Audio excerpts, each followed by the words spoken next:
Hey everyone, welcome to My Millennial Money Express. I'm Glen James, and today on the episode, I'm talking about how to understand super fees.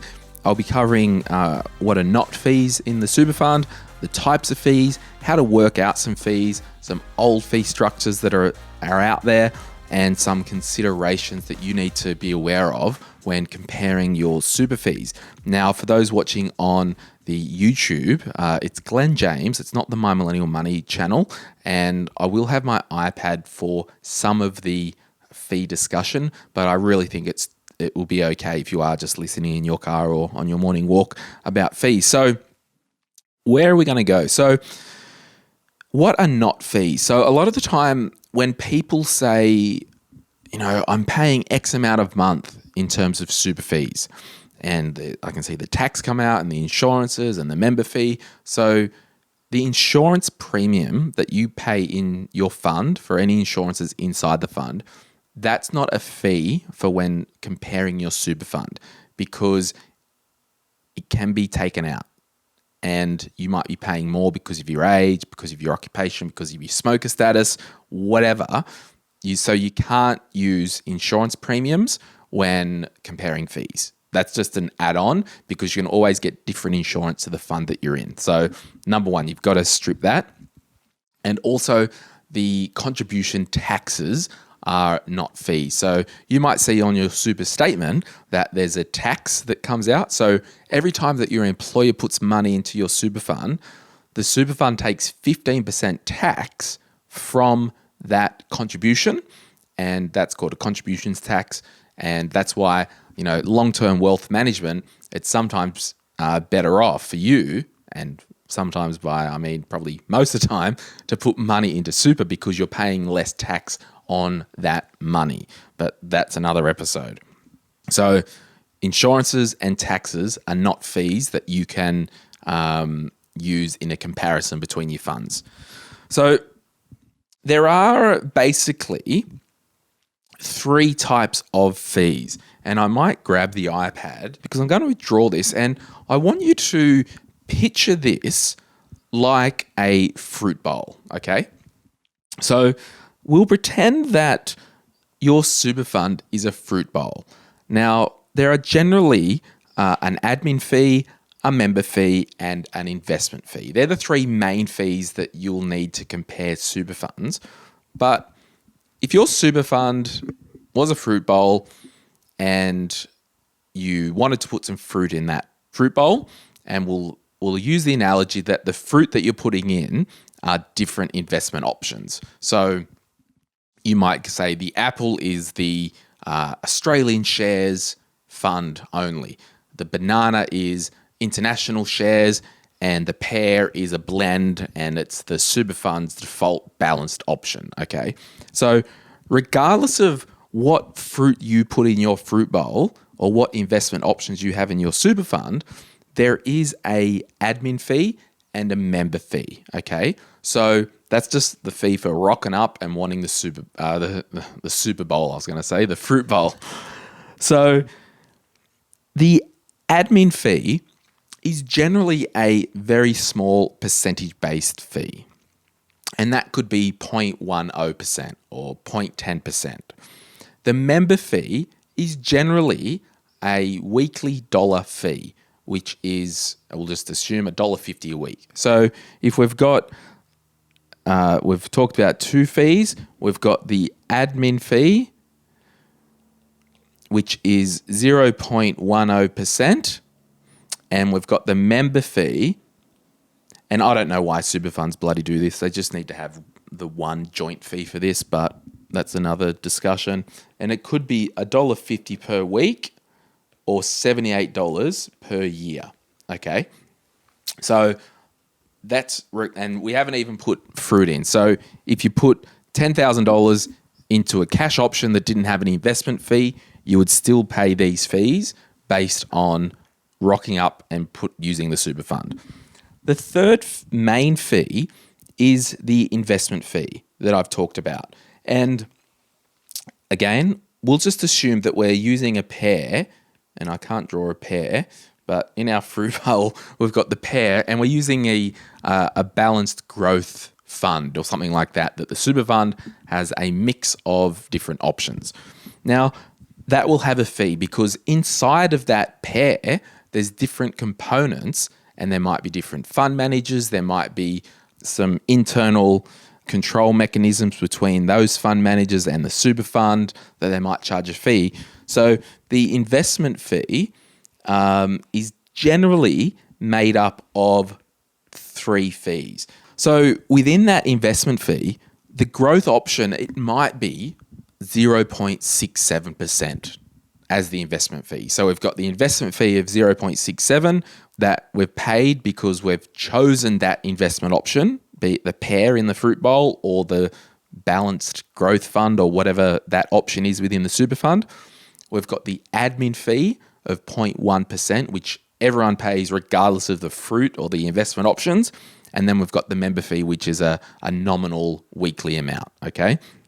So if the investment fee was 0.67%, that can be made up of 3 components. There's a base fee generally, and it could be 0.21%. So that's the fee that the super fund charge for you to be invested in their growth fund.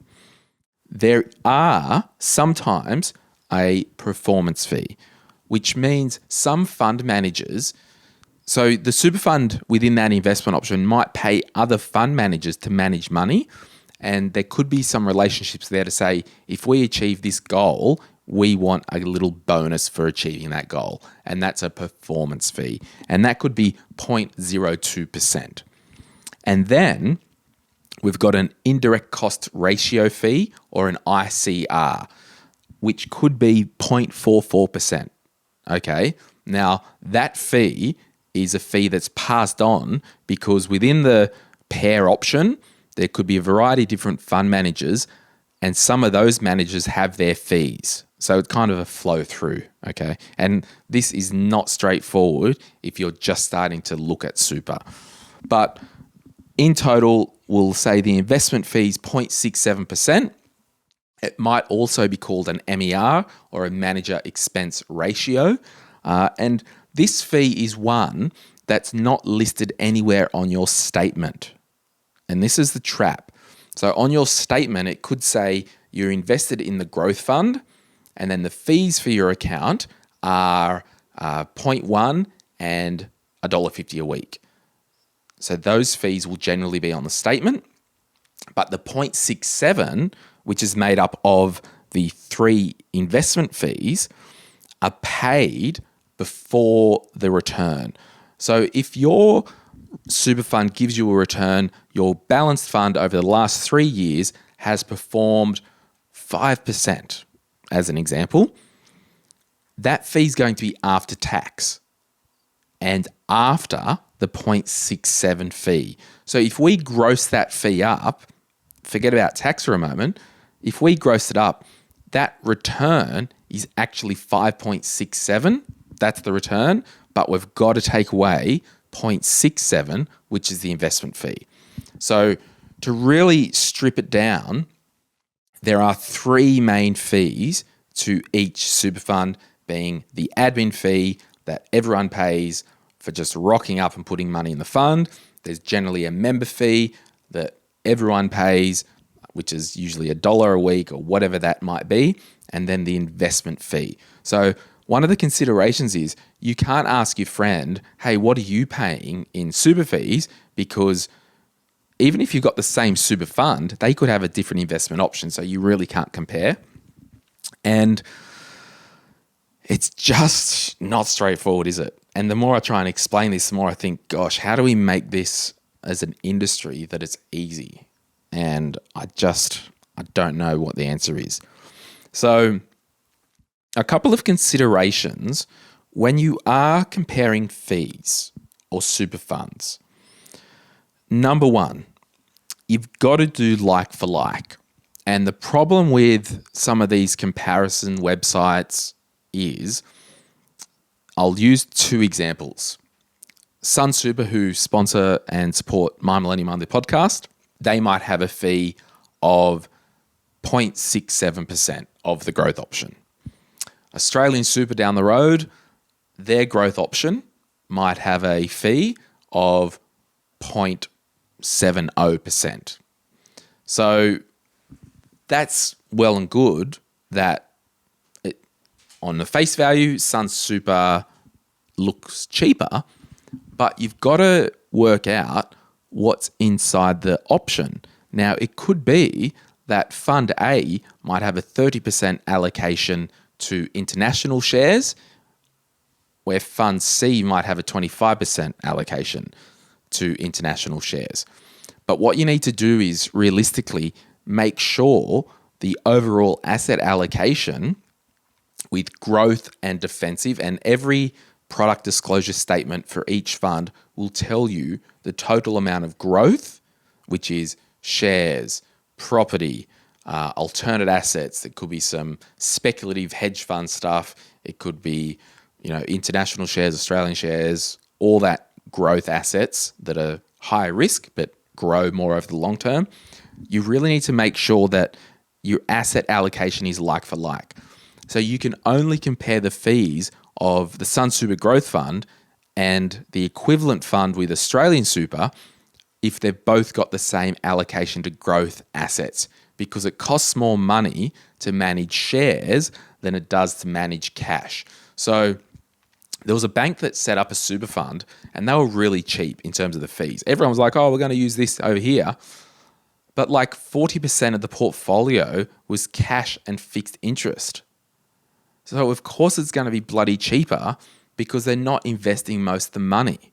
So you really have to make sure that when you're comparing investment options, it's like for like.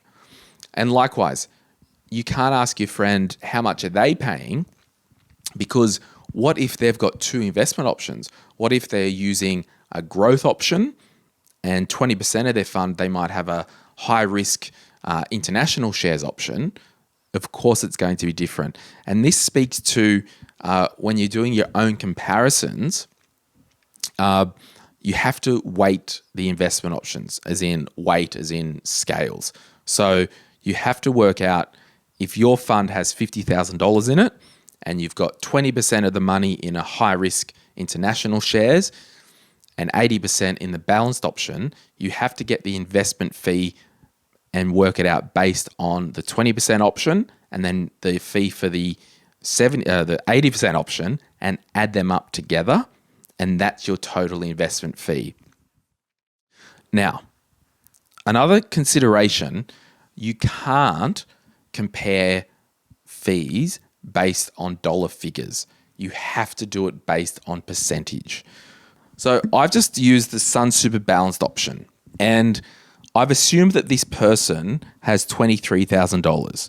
Now, the Sun Super Balanced Index option, the combined investment fee is 0.22%. So what you do to work out the super fees, you go $23,000 times 0.22% equals $50.60.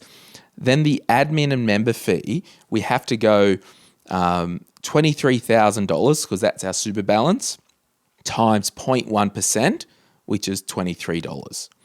Then we have to turn the $1.50 a week into an annualized cost. So $1.50 times 52 is $78. That means the total annual fee is $151, which means nothing, because someone could say, oh, my super fee is $200.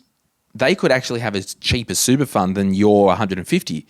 We have to then go $151 divided by the total balance of $23 gives us 0.66%. So it's really important when comparing fees that you work out the cost, and every PDS will have a worked example for you to compare, and then you have to turn it into a percentage. Now, a couple of the other fees that you might have in your super fund, which they're legitimate fees, but I don't think they're overly material when comparing super funds. The first one is they call it a buy-sell spread. Now, the best way to explain that is it's like currency conversion, right? When you go to the airport and I want to change my Australian dollar of $1 to US dollars. On the news that night, it says the Australian dollar is 0.70 cents, but you go to the currency counter and you give them $1 and they give you 69 cents, not 70 cents, because they've taken a spread. So the buy-sell spread is basically a small spread when you're making a transaction into an investment option. So just to put money into your super account, there is a very, very, very small buy-sell spread. But because it's a kind of once-off cost, if you just move your $23,000 to a fund and then invested it, I don't think it's material when comparing funds. There could be some other fees like a transaction fees or switch fees, depending on your fund. I know the fund I'm with, they don't have any fees for that. Some funds will say we'll give you 5 free switches a year. So that could mean that I want to change my super from high growth to ultra high growth or whatever. They might charge you to do that. Okay. There could be a fee as a partial rollover fee. Now, a partial rollover fee, my life insurance, my death and disability is paid for by my super fund. So my fund, I use Sun Super myself. My insurance with MLC, every year, MLC send a request to Sun Super to say, give us the money to pay for Glen's insurance. Some super funds may have a partial rollover fee to do that, or they might say there's no fee. So that's just one thing to check as well. But again, not material when you're just looking at some wholesale fee comparisons. There could be an exit fee. So if you wanted to completely roll out your fund, particularly if you've got an older fund, but realistically, for 99% of people listening today, your super fund probably will not have an exit fee because it is an older style fee. There's also an older style fee that is generally, I have not seen it for years on any new fund, but if you've got like a really old AMP fund or something like that, they might have what they call a contribution fee. So you would get charged to put money into the super fund. So they're realistically not a fee that's around anymore. A lot of you might have a financial advisor who take a fee from your super fund. Number one, they should be doing the bloody fee comparisons for you because that's what you pay them for. But number two, if you are reviewing your super and you do have an advisor and you just wanted to review it yourself, you wouldn't use their fee in the super comparison. And that will be a separate line item on your statement called an advisor service fee. So lots going on in the fee space, but what I want to get through to you today are the main threes being the admin fee, which is a small percentage that everyone pays. Again, the example that I used on the screen, Sun Super's admin fee is 0.1%. There might be a member fee, which is a weekly fee levied that in this case of my example is $1.50 a week. So everyone pays that fee. And then there's an investment fee or a fee that you pay depending on what you're invested in. So if you invested just in the cash option, that's going to be a lot cheaper than a high growth option that's actively managed because it doesn't cost money to manage cash. Does that make sense? So usually the higher the risk, the higher the fee, but the higher return. And particularly if you are, we'll put a link in the show notes on the podcast and in YouTube. I wrote an article about the difference between active and passive investment management that you can check out. But yeah, mainly 3 fees that you need to be aware of. But the total considerations, make sure you're comparing like for like. The biggest problem I have with the comparison websites on super performance are, this super fund, the best performer over the last 3 years. The same bloody list, they could be comparing 3 or 4 balanced options, but within each bloody balanced option, the first balanced option has a 60% growth to 60% to growth. The next balanced option might have a 70% to growth. Of course, that's probably going to have a better return than the same fund in the bloody same category.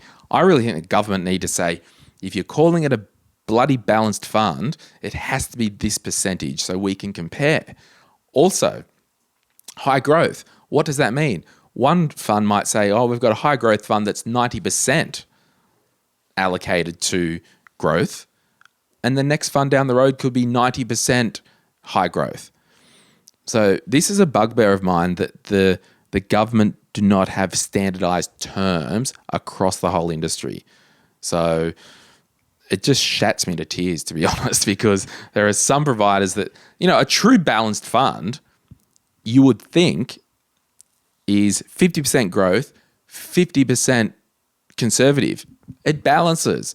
No, but most of the industry have bloody 70% balanced fund in terms of 70% growth.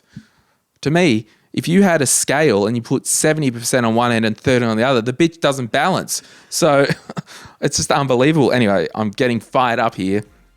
So lots to talk about. Jump in the Facebook group. Thanks for listening, and I will see you soon. Bye.